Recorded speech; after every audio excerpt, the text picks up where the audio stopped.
नमस्कार दोस्तों, जनता की थड़ी में आपका स्वागत है। आज हमारे गेस्ट हैं अनु मीना।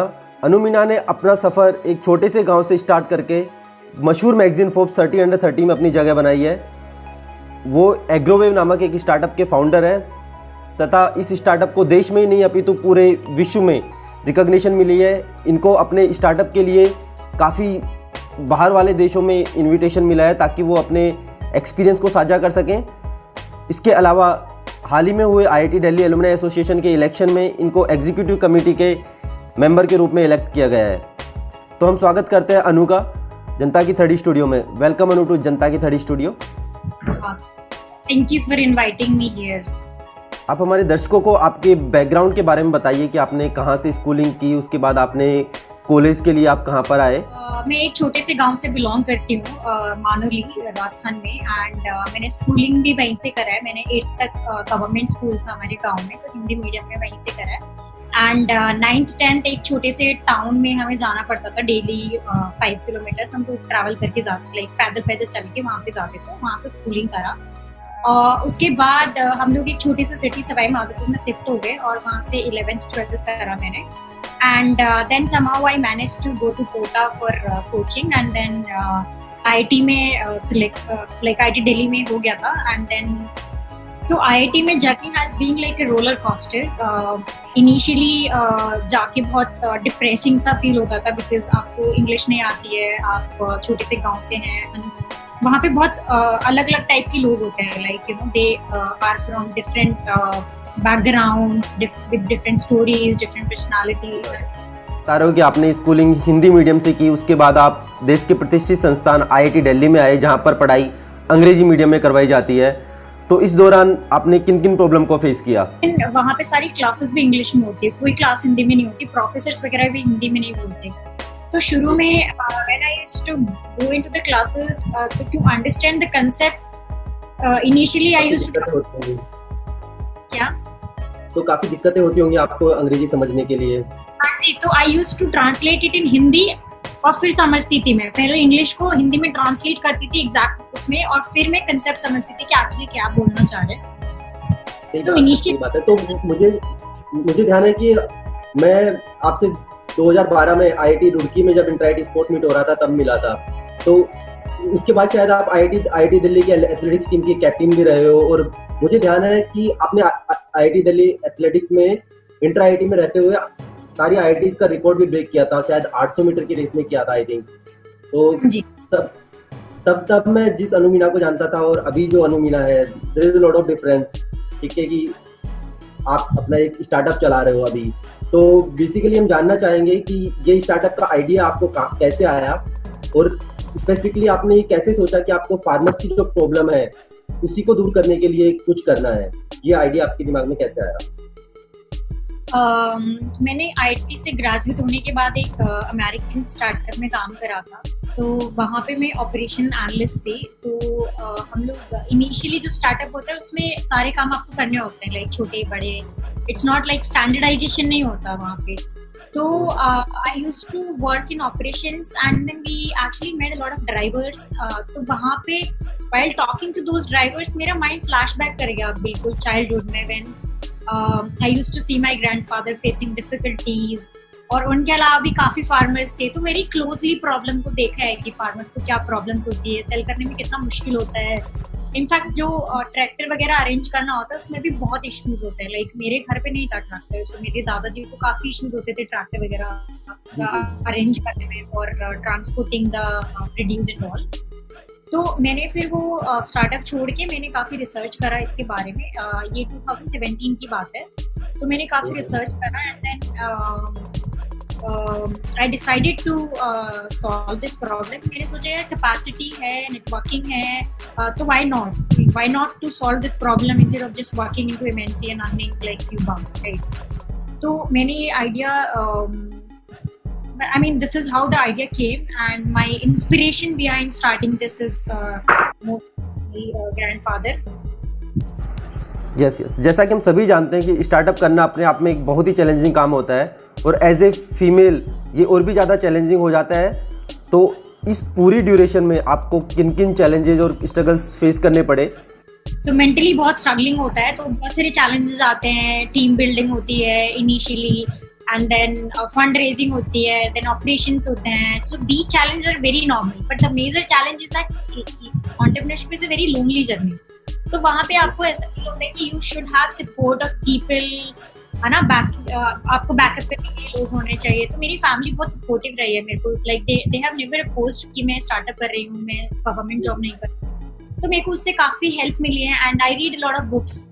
तो मैं जब भी स्ट्रगल कर रही होती हूँ किसी भी चीज को लेके, तो मैं वो बुक्स पढ़ती हूँ और मैं रिलेट कर पाती हूँ, and then they are very helpful for मी.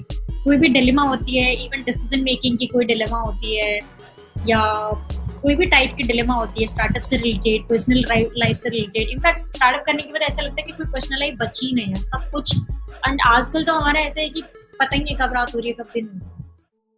आज भी ग्रामीण परिवेश में और मिडिल क्लास फैमिलीज़ में गवर्नमेंट जॉब्स को ज़्यादा तवज्जो दी जाती है, और आप उनके लिए एक तरीके से ऑनलाइन खेती कर रहे होंगे, तो इन पर आपके घर वालों और रिलेटिव्स का क्या रिएक्शन रहा, और आप अभी जो कर रहे हो उस पर उनका कैसा रेस्पॉन्स है? See, initially there is always a resistance whenever you are doing something which is not as usual, right? When you're doing something, initially काफी resistance होता है. बट मेरी फैमिली से उतना रेजिस्टेंस नहीं था मेरे को. मेरे पापा ने हमेशा से फ्रीडम दी है, बचपन से फ्रीडम दी है to do whatever we want to do, and उसी तरीके से हमने चीजें देखी है लाइफ में. तो एज सच कोई प्रेशर नहीं था, but then there was opinions coming to them differently कि हाँ तुम आईएएस की तैयारी कर लो, तुमने आईआईटी होके भी लोग एमएनसी में जाके कितने पैसे कमाते हैं, तो तुम तो स्टार्टअप क्यों कर रहे हो, एंड और वो सारी चीजें वेरी वेरी नॉर्मल, राइट, सबके लिए होती है आई थिंक.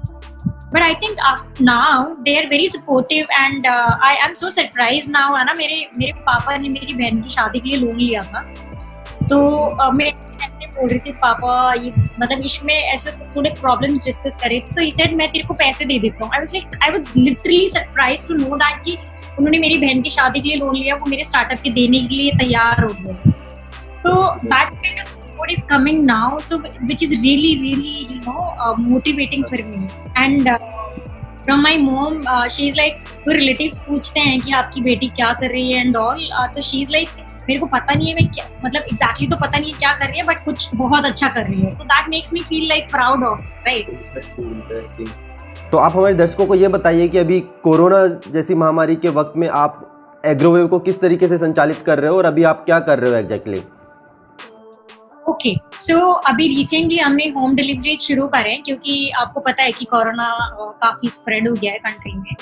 तो वी आर ट्राइंग कि कॉन्टैक्टलेस डिलीवरीज करें. हमारे जो डिलीवरी बॉयज है, लेबर है, वो मास्क यूज करते हैं, एंड पूरा सैनिटाइजेशन का ध्यान रखते हैं, ग्लव्स, मास्क, सैनिटाइजर, एंड वो पूरे जो प्रॉपर गाइडलाइंस है 6 फीट डिस्टेंस एंड ऑल. तो हम मेक श्योर करते हैं कि पूरा सेफ एंड सिक्योर डिलीवरी करें, एंड फार्मर्स भी स्ट्रगल कर रहे हैं टू सेल देयर प्रोड्यूस, तो उनको भी हम उनकी भी हेल्प कर पाए. तो अभी हमने गुड़गांव में शुरू करा है. हमारी ऐप का नाम एग्रोवेव है, जो play store and app store पे अवेलेबल है. अभी एग्रोवेव की फ्यूचर प्लानिंग क्या है, और उसके साथ में अभी आप आईआईटी दिल्ली की एग्जीक्यूटिव कमेटी के मेंबर बने हो, तो आप अभी फ्यूचर में क्या करने वाले हो, इनके बारे में आप हमारे दर्शकों को बताइए. I think within next 1 week और 2 वीक प्रोबेबली हम जयपुर में भी लॉन्च कर देंगे, क्योंकि ये काफी जरूरतमंद की चीज है, जो एक्चुअली फ्रूट्स एंड वेजिटेबल सब खाते हैं, और अभी तो इम्यूनिटी बढ़ाने की जरूरत है, तो सब लोग और ही ज्यादा कंज्यूम कर रहे हैं, और कोई भी बाहर जाके लेना नहीं चाह रहा, बिकॉज कोरोना स्प्रेड हो रहा है. एंड ये जो वेजिटेबल्स वेंडर्स हैं वो भी काफी सिक्योर, मतलब सैनिटाइजेशन का ध्यान नहीं रख रहे हैं. तो अभी home deliveries are very much needed. मैंने एलुमनी एसोसिएशन के लिए एक्चुअली ऑलरेडी काम करना शुरू कर दिया है. तो हमारे एक आईटीडी वुमेन का ग्रुप है, तो उस पे हमने एक अभी सेशंस करना शुरू करे हैं, जिसमें we are building a stronger bonding between the people. So क्या होता है ना कि जैसे अभी मोस्ट ऑफ द ग्रुप्स क्या होते हैं, 1000 2000 बहुत सारे लोग पड़े होते हैं, यूजलेस ग्रुप बन जाता है, आप कुछ भी यूजफुल नहीं. तो हमने सेशन शुरू करे, और जिसमें एक्चुअली काफी सारे लोग आते हैं, लाइक 100 लोग आते हैं, और हम लोग क्या करते हैं, डिस्कस करते हैं. जैसे लाइफ की प्रॉब्लम्स के बारे में डिस्कस कर लिया, उसको बहुत इंगेजिंग रखते हैं. कुछ लोग इन्वेस्टमेंट के बारे में डिस्कस करते हैं, कुछ लोग एंटरप्रेन्योरशिप के बारे में, मतलब उनमें से 2 लोग लीड करते हैं पूरे सेशन को, बाकी सब सुनते हैं और एंगेजिंग करते हैं, इंटरेक्टिंग करते हैं. So this is one of the initiatives I have already taken. The second thing which I am thinking basically to do something special for women entrepreneurs from IT Delhi. Specially कुछ incubator हो या कुछ उनके लिए dedicated funds हो या कोई mentorship programme हो. सो ऐसा कुछ मैंने अभी फाइनल नहीं हुआ है बिकॉज अभी मैंने रिसेंटली ज्वाइन करा है. तो बट ये मेरे को ऐसा कुछ करना है. बाकी आई एम थिंकिंग कि एक IIT वुमेन करके एक यूट्यूब चैनल भी बना दे जिसपे IIT दिल्ली की वुमेन्स अपना स्टोरी लाइक IIT दिल्ली की वुमेन अपना story banana, like they can put their own stories, struggling और इंस्पायरिंग और may be knowledge exchange mechanism. आप यंग एंटरप्रेन्योर्स या ऐसे लोग जो कुछ करना चाहते हैं या स्टार्टअप करना चाहते हैं, उनको आप क्या एडवाइस देना चाहोगे? क्या डूज एंड डोंट उनको फॉलो करने चाहिए during this startup journey? Don'ts में सबसे पहले आते कि किसी और की मत सुनो, अपनी ही सुनो. Not even your parents, not your friends, no one actually. क्योंकि सबकी अपनी अपनी ओपिनियंस होती है एंड वो अपने अपने बैकग्राउंड से आते हैं और वो अपने अपने एक्सपीरियंस के हिसाब से ओपिनियन देते हैं. They are not wrong, but वो ऐसा जरूरी नहीं कि उनका ओपिनियन आप पे एप्लीकेबल हो.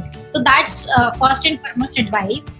And the second thing is basically अगर आपने डिसाइड कर लिया है कि आपको करना है तो I think nobody can stop you. You just have to keep going on. मतलब गिव अप नहीं करना है. Persistence is very very important. मतलब you will have so many struggling hard days कि आपको लगेगा यार मैं छोड़ देती हूँ, मैं कुछ और कर लेती हूँ.